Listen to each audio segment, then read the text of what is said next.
Let me start with two stories because the difference between sadness and depression is not something you can understand from definitions. It is something you can understand from real life.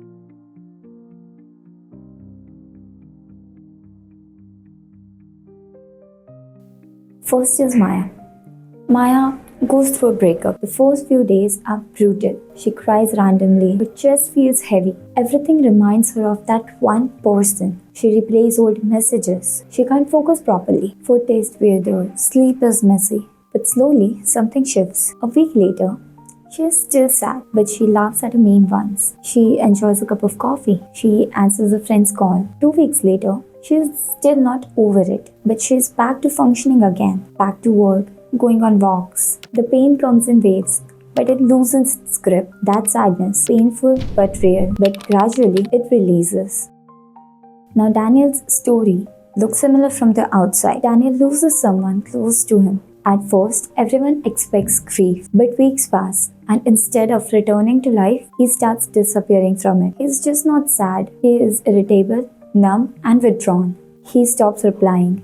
He cancels plans. Even when he is with friends, he feels nothing. Basic tasks feel heavy. Brushing his teeth feels like an effort. Showering feels pointless. And the scariest part, it doesn't lift. His thoughts change from I'm hurting to nothing will get better. That's closer to depression. Not just an emotion, but a whole system getting stuck.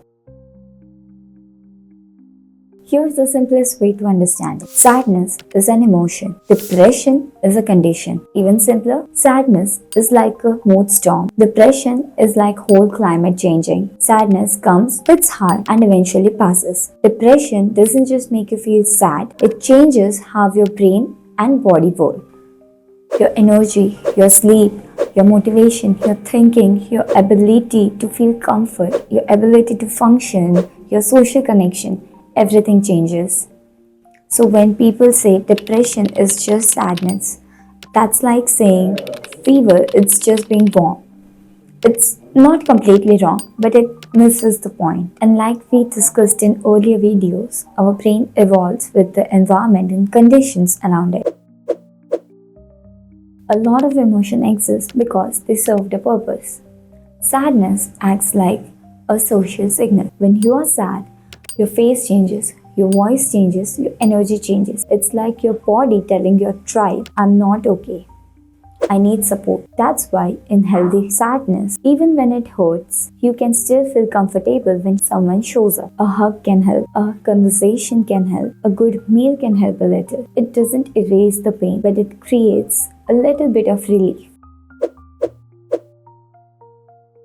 In depression, it's not only emotional pain. Some brain circuits can start working differently. Motivation, movement, reward, focus. Let me explain it with a simple picture. Imagine your prefrontal cortex as the CEO. It plans and decides. It says, wake up, brush your teeth, answer that message. And your deeper brain areas are the execution team. They do the action. In depression, CEO can say do it, but execution team doesn't respond smoothly. So everything feels like too much effort. Not because you are lazy, but because the signal between decision and action can become weak or noisy. So brushing your teeth can feel like lifting a weight. Getting out of bed can feel like climbing a mountain. Important note, I'm not saying your arm is heavier. I'm saying that basic actions feels exhausting. That's why depression looks like not doing things, but inside it feels like I can't.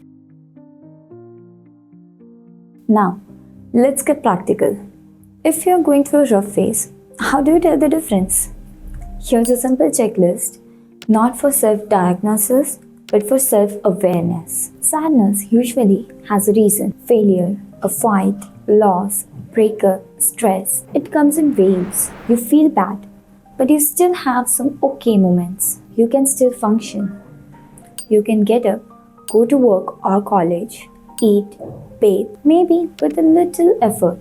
It gets lighter with support, talking to someone, going out, rest, time. You can still enjoy life with small movements like good food, good game, a walk, a friend, and many more. Sadness hurts, but life still feels somewhat possible. Depression usually lasts most days for 2 weeks or more. It feels heavy or empty most of the time. Not like I'm sad, more like I feel nothing or I feel stuck. It starts stopping daily life, ignoring calls, not bathing, not eating properly. It kills interest.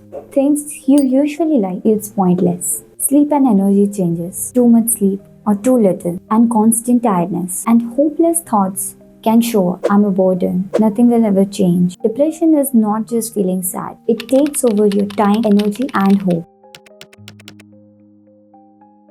Now the part most videos skip. Knowing the difference helps, but the real question is, what do you do next? I'll split it into two parts.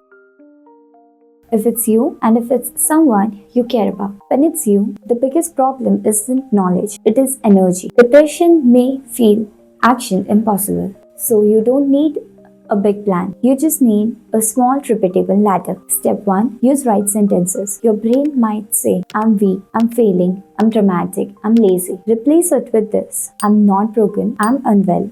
And unwell people need support. That removes shame. Shame keeps people stuck. Do one proof of life task. Just one. Brush your teeth. Drink water near a window. Go outside for 3 minutes. Shower for 2 minutes. If your brain says, this is useless, say, I'm doing this to stop my system from freezing. Step 3. Tell someone. Make it easy. Text this. Hey, I'm not doing okay lately. Can you check on me this week? Step 4. Get a technician, a doctor, a therapist, or a mental health professional. Because depression isn't something that is solved by willpower. It is treated with skills, support, and sometimes medical help. Step 5. If you can't talk to a person yet, don't let silence win. Journal. Write in your notes, or use a guided support tool like Chat Counsel, not as a replacement for professional care, but as a bridge to put feelings into words. And words are the first step to change. Step 6. Safety rule. If you feel unsafe or have thoughts like, I don't want to be here, treat that as urgent. Contact your local emergency number or a crisis line. You don't have to earn urgent help. If you feel unsafe, you qualify. If you are watching someone you love disappear, here's the mistake people make. They try to motivate them, be strong, be positive. Others have it worse. That usually adds shame, and shame makes depression worse. Here's what actually helps. Step 1. Name what you see. Gently. I've noticed you have been withdrawn. You don't seem like yourself. I'm not judging you. I'm worried. Step 2. Ask the control question. Do you want me to listen to you, or do you want help taking next steps? Step 3. Offer specific help, not just let me know if you need anything. Instead, can we sit for 30 minutes? Need help booking an appointment? I'll bring food and we'll eat together. Let's walk for 10 minutes. No pressure. Simple, concrete, and easy to say yes. Check safety clearly. Have you been thinking about hurting yourself or not wanting to be here? If they say yes or risk feels too high, don't leave them alone if it's immediate. Call emergency services or a crisis line. Bring in another trusted person. That's not overreacting. That's being responsible. Offer a private bridge. If talking to me feels hard, that's okay. But don't sit alone with this.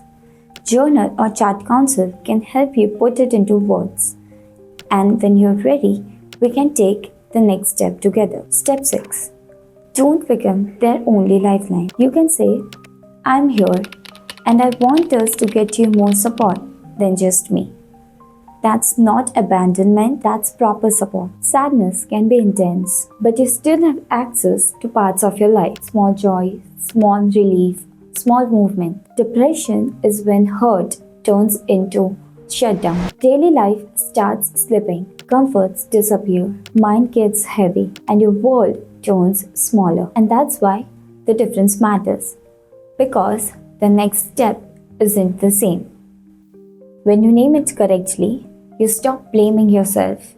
And you start treating the right problem the right way. Name it right, treat it right.